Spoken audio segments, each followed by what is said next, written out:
ನಮಸ್ಕಾರ ಸ್ನೇಹಿತರೆ. ಮೊನ್ನೆ ಅಷ್ಟೇ ಗಡಿಯಲ್ಲಿ ಅಕ್ರಮ ನುಸುಳುಕೋರರ ವಿಚಾರದಲ್ಲಿ ಸುಮ್ಮನೆ ಕಿರಿಕಿರಿ ಮಾಡಿದ್ದ ಬಾಂಗ್ಲಾದೇಶ ಈಗ ಅದಕ್ಕಿಂತ ದೊಡ್ಡದೊಂದು ಬಾಂಬ್ ಸಿಡಿಸೋಕೆ ಸಜ್ಜಾಗಿದೆ. ಅದೇ ಗಂಗಾ ನದಿ ನೀರಿನ ವಿವಾದ. ಬಾಂಗ್ಲಾದೇಶದ ಜಲಸಂಪನ್ಮೂಲ ಸಚಿವ ಶಹೀದುದ್ದೀನ್ ಚೌಧರಿ ಏನಂತಿದ್ದಾರೆ ಗೊತ್ತಾ? ಗಂಗಾ ನದಿ ನೀರಿನ ಹಂಚಿಕೆಯಲ್ಲಿ ನಮಗೆ ಗ್ಯಾರಂಟಿ ಕ್ಲಾಸ್ ಬೇಕೇ ಬೇಕು, ಇಲ್ಲ ಅಂದರೆ ನಾವು ಸುಮ್ಮನೆ ಕೂರೋದಿಲ್ಲ, ಅಂತಾರಾಷ್ಟ್ರೀಯ ಕೋರ್ಟ್ ಮೆಟ್ಟಲೇರ್ತೀವಿ, ವಿಶ್ವಸಂಸ್ಥೆಗೂ ಹೋಗ್ತೀವಿ ಅಂತ ನೇರವಾಗಿಯೇ ನಮಗೆ ಧಮಕಿ ಹಾಕ್ತಿದ್ದಾರೆ. ಗೆಳೆಯರೇ, ಈ ಗ್ಯಾರಂಟಿ ಕ್ಲಾಸ್ ಅಂದರೆ ಬೇರೇನೂ ಅಲ್ಲ.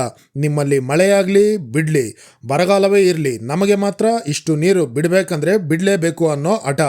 ಅಷ್ಟೇ ಅಲ್ಲ, ಅವರ ಪ್ರಧಾನಿ ತಾರಿಕ್ ರೆಹಮಾನ್ ಮುಂದಿನ ತಿಂಗಳು ವಿಶ್ವಸಂಸ್ಥೆಯಲ್ಲೂ ಇದನ್ನೇ ಪ್ರಸ್ತಾಪ ಮಾಡ್ತಾರಂತೆ. ಇಷ್ಟು ವರ್ಷ ಸೈಲೆಂಟ್ ಆಗಿದ್ದ ಬಾಂಗ್ಲಾದೇಶ ದಿಢೀರಂತ ಭಾರತದ ವಿರುದ್ಧ ಇಷ್ಟೊಂದು ಆಕ್ರಮಣಕಾರಿಯಾಗಿ ಡಿಸಿಷನ್ಸ್ ತಗೋತಿರೋದು ಯಾಕೆ? ವಿಷಯ ಸಿಂಪಲ್ ಗೆಳೆಯರೆ. ಬಾಂಗ್ಲಾದೇಶದಲ್ಲಿ ಈಗ ಆಂತರಿಕವಾಗಿ ಸಿಕ್ಕಾಪಟ್ಟೆ ಪ್ರಾಬ್ಲಮ್ಸ್ಗಳಿವೆ. ಈ ತಮ್ಮದೇ ವೈಫಲ್ಯಗಳನ್ನು ಮುಚ್ಚಾಕೋಕೆ ಮತ್ತು ಜನರ ಗಮನ ಬೇರೆ ಕಡೆ ಸೆಳೆಯೋಕೆ ಅಲ್ಲಿನ ನಾಯಕರಿಗೆ ಸಿಕ್ಕಿರೋ ಸುಲಭ ಟಾರ್ಗೆಟ್ ಭಾರತದ ವಿರುದ್ಧ ಕಠಿಣ ಭಾಷೆ ಬಳಸಿ ಬೊಬ್ಬೆ ಹೊಡೆದ್ರೆ ಅಲ್ಲಿನ ಜನರ ಸಿಂಪತಿ ಸಿಗುತ್ತೆ. ಜೊತೆಗೆ ಈ ವಿಷಯವನ್ನು ಅಂತಾರಾಷ್ಟ್ರೀಯ ಮಟ್ಟಕ್ಕೆ ತಗೊಂಡೋದ್ರೆ ಭಾರತ ಎದುರಿ ನೀರು ಬಿಟ್ಬಿಡುತ್ತೆ ಅನ್ನೋ ಭ್ರಮೆಯಲ್ಲಿ ಢಾಕಾ ತೇಲಾಡ್ತಾ ಇದೆ. ಆದರೆ ಬರೀ ವಿಶ್ವಸಂಸ್ಥೆಯಲ್ಲಿ ಅರ್ಚ್ಕೊಂಡ್ರೆ ಇಂಥ ದೊಡ್ಡ ಜಲ ಒಪ್ಪಂದಗಳು ತೀರ್ಮಾನ ಆಗ್ಬಿಡುತ್ತಾ? ಅಸಲಿಗೆ 1996ರ ಗಂಗಾ ನದಿ ನೀರಿನ ಒಪ್ಪಂದದಲ್ಲಿ ಏನಿದೆ? ಈ 30 ವರ್ಷದ ಡೆಡ್ಲೈನ್ ಟೆನ್ಷನ್ ಏನು? ಎಲ್ಲ ಒಂದೊಂದಾಗಿ ತಿಳಿಸ್ಕೊಡ್ತೀನಿ. ಆದರೆ ಅದಕ್ಕೂ ಮೊದಲು ನಿಮ್ಗೇನಾದರೂ ನಮ್ಮ ಕಂಟೆಂಟ್ ಇಷ್ಟ ಆಗ್ತಾ ಇದ್ರೆ ದಯವಿಟ್ಟು ನಮ್ಮ ಚಾನಲನ್ನು ಸಬ್ಸ್ಕ್ರೈಬ್ ಮಾಡ್ಕೊಳ್ಳಿ. ಅಸಲಿಗೆ ಈ ಗಂಗಾ ನದಿ ನೀರಿನ ಮ್ಯಾಟರ್ ಈಗಲೇ ಯಾಕಿಷ್ಟು ಸದ್ದು ಮಾಡ್ತಿದೆ ಗೊತ್ತಾ? ಅದಕ್ಕೆ ಒಂದೇ ಕಾರಣ, ಡೆಡ್ಲೈನ್. ಗೆಳೆಯರೇ, 1996ರಲ್ಲಿ ನಮ್ಮ ಕನ್ನಡಿಗ HD ದೇವೇಗೌಡರವರು ಪ್ರಧಾನಿಯಾಗಿದ್ದಾಗ ಮತ್ತು ಅಲ್ಲಿ ಶೇಖ್ ಹಸೀನಾ ಇದ್ದಾಗ ಅವರಿಬ್ಬರು ಸೇರಿ ಒಂದು ಐತಿಹಾಸಿಕ ಗಂಗಾ ನದಿ ನೀರಿನ ಒಪ್ಪಂದಕ್ಕೆ ಸಹಿ ಮಾಡಿರ್ತಾರೆ. ಬೇಸಿಗೆ ಕಾಲದಲ್ಲಿ ಅಂದರೆ ಜನವರಿಯಿಂದ ಮೇ ತಿಂಗಳವರೆಗೆ ಗಂಗಾ ನದಿ ನೀರನ್ನು ಎರಡೂ ದೇಶಗಳು ಹೆಂಗೆ ಹಂಚ್ಕೊಳ್ಬೇಕು ಅನ್ನೋ ಲೆಕ್ಕಾಚಾರ ಅದಾಗಿತ್ತು. ಅದರ ಪ್ರಕಾರ ಫರಕ್ಕಾ ಬ್ಯಾರೇಜ್ನಲ್ಲಿ ನೀರಿನ ಹರಿವು 70,000 ಕ್ಯೂಸೆಕ್ಸ್ ಅಥವಾ ಅದಕ್ಕಿಂತ ಕಡಿಮೆ ಇದ್ದರೆ ಆ ನೀರನ್ನು ಭಾರತ ಮತ್ತು ಬಾಂಗ್ಲಾದೇಶ 50-50% ಅಂದರೆ ಭಾರತಕ್ಕೆ 35,000 ಕ್ಯೂಸೆಕ್ಸ್, ಮಿಕ್ಕ 35,000 ಕ್ಯೂಸೆಕ್ಸ್ ನೀರು ಬಾಂಗ್ಲಾದೇಶಕ್ಕೆ. ಒಂದು ವೇಳೆ ನೀರು 70,000 ಕ್ಯೂಸೆಕ್ಸ್ಗಿಂತ ಹೆಚ್ಚಿದ್ರೆ ಬಾಂಗ್ಲಾದೇಶಕ್ಕೆ 35,000 ಕ್ಯೂಸೆಕ್ಸ್ ಕೊಟ್ಟು ಉಳಿದಿದ್ದೆಲ್ಲ ಭಾರತ ಇಟ್ಕೋಬೇಕು ಅನ್ನೋ ಕಂಡೀಷನ್ ಇತ್ತು. ಅಂದು ಆ ಲೆಕ್ಕಾಚಾರ ಚೆನ್ನಾಗೇ ಇತ್ತು. ಆದರೆ ಅಸಲಿ ಟೆನ್ಷನ್ ಶುರುವಾಗಿರೋದೇ ಈಗ. ಯಾಕಂದರೆ 1996ರಲ್ಲಿ ಶುರುವಾದ ಈ 30 ವರ್ಷದ ಅಗ್ರಿಮೆಂಟ್ ಇದೇ 2026ರ ಡಿಸೆಂಬರ್ಗೆ ಎಂಡ್ ಆಗ್ತಾ ಇದೆ. ಅಂದರೆ ನಮ್ಮ ಮುಂದೆ ಇರೋದು ಕೇವಲ 4 ತಿಂಗಳಷ್ಟೇ.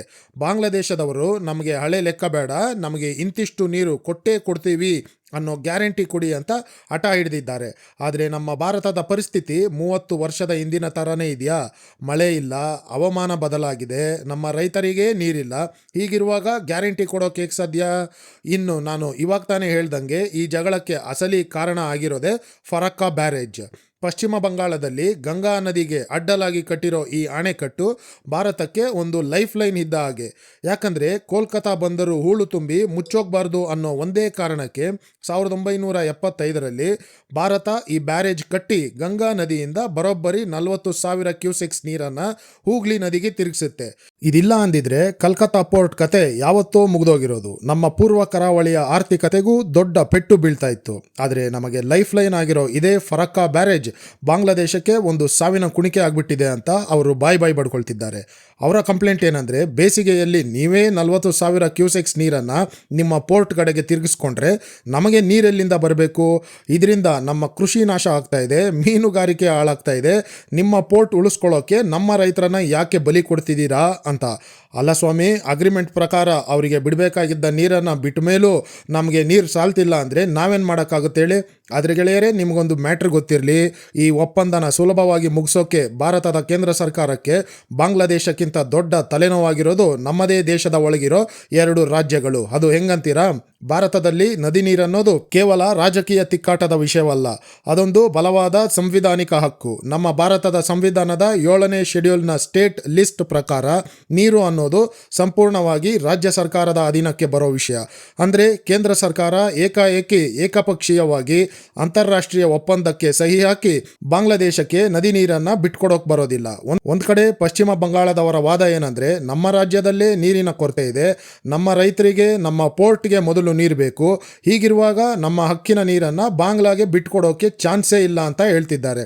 ಇನ್ನೊಂದು ಕಡೆ ಬಿಹಾರದ ಸಿಎಂ ನಿತೀಶ್ ಕುಮಾರ್ ಅವರ ಪ್ರಾಬ್ಲಮ್ ಸಂಪೂರ್ಣ ಉಲ್ಟಾ. ಈ ಫರಕ್ಕಾ ಬ್ಯಾರೇಜ್ ಕಟ್ಟಿರೋದ್ರಿಂದಾನೇ ಗಂಗಾ ನದಿಯಲ್ಲಿ ಸಿಕ್ಕಾಪಟ್ಟೆ ಹೂಳು ತುಂಬಿಕೊಂಡು ನದಿಯ ಆಳ ಕಡಿಮೆ ಆಗ್ತಿದೆ.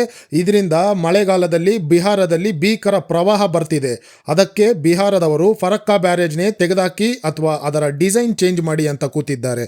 ಸೊ ಹೀಗಾಗಿನೇ ಗಂಗಾ ನದಿ ವಿಚಾರದಲ್ಲಿ ಪಶ್ಚಿಮ ಬಂಗಾಳ ಮತ್ತು ಬಿಹಾರ ಈ ಎರಡೂ ರಾಜ್ಯಗಳ ನಿಲುವು ಕೇಂದ್ರ ಸರ್ಕಾರದ ಕೈಗಳನ್ನು ಕಟ್ಟಾಕಿದೆ.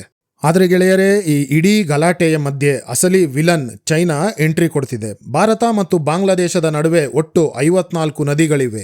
ಈ ನದಿಗಳ ನೀರಿನ ಹಂಚಿಕೆ ಒಪ್ಪಂದಗಳು, ಅದರಲ್ಲೂ ಮುಖ್ಯವಾಗಿ ಗಂಗಾ ಮತ್ತು ತೀಸ್ತಾ ನದಿಗಳ ವಿವಾದಗಳು ಬಗೆಹರಿಯದೆ ಹಾಗೆ ಉಳಿದಿರೋದು ಈಗ ಚೀನಾಗೆ ಒಂದು ದೊಡ್ಡ ಅವಕಾಶ ಮಾಡಿಕೊಟ್ಟಿದೆ.